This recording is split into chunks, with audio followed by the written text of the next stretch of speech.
My name's Richard Harding and I'm a Procam agronomist, but with a particular interest in soils, nutrition and in particular conservation agriculture. And so pulling that together into a sustainable system. This morning we are in Baldock, the home of groundswell. So because of my interest in no-till and conservation agriculture, this is the ideal place to be because we're just up the road from a farm which has now been in no-till for 8 years and also the site for groundswell. And it was interesting that that enterprise and that event actually started for the first year last year, but they had over 500 farmers in the first year of actually launching the idea. So it just shows the level of interest that there is in no-till and conservation agriculture. There are quite a few farmers who are very, very passionate about the principles and the concepts.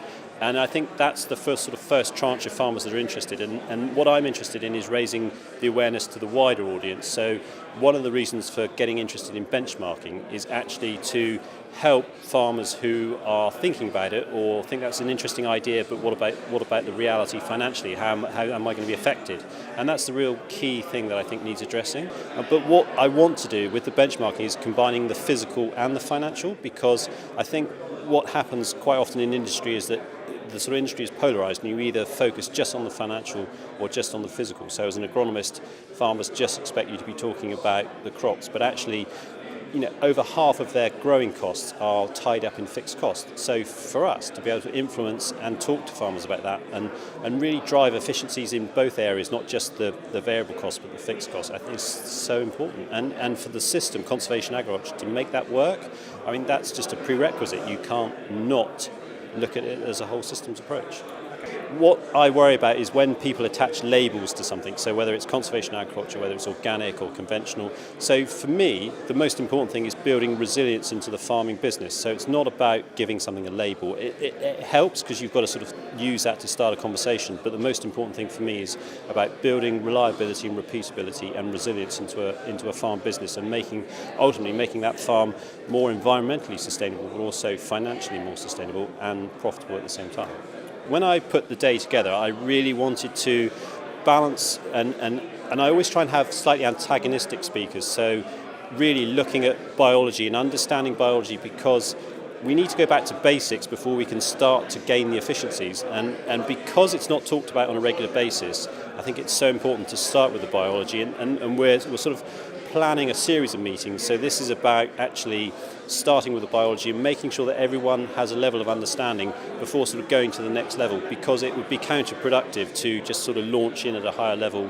And it's the devil is in the detail. So it's really about this attention to detail and really understanding the biology first before we move on to how we can actually change our systems to gain those advantages. And Joel's great because he's very pragmatic. So Joel, our first speaker, I heard him speak probably over 8 years ago now, something like that. And he's just very good at talking to farmers on a very practical level.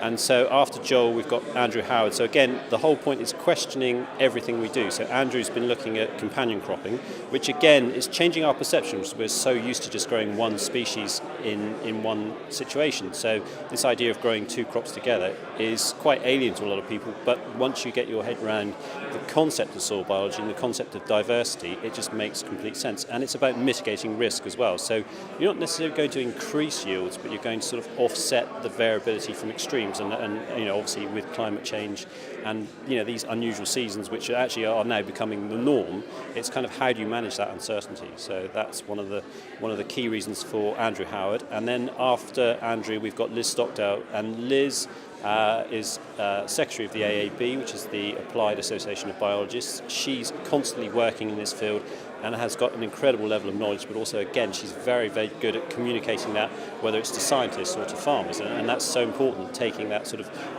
current cutting-edge scientific work, but making it accessible to farmers. And then lastly, we've got Plantworks, who are kind of a really interesting company, and I am really enjoying working with them because they're very objective. They have a very specialist knowledge in mycorrhizal fungi, which Joel has been talking about a lot today. And so what we want to do is really understand that. But is there a benefit to broadacre farming? It's been proven in soft fruit and in top fruit and in high value vegetable crops. But what we really want to do is say, does it have a place in broadacre farming? So that sort of gives a well-rounded day which looks at the biology, and we've launched the idea of the benchmarking to gauge interest and see where farmers are, and we want to get the right farmers to come together so that we can then add to the physical, the financial, and so that's how the day has come about, really.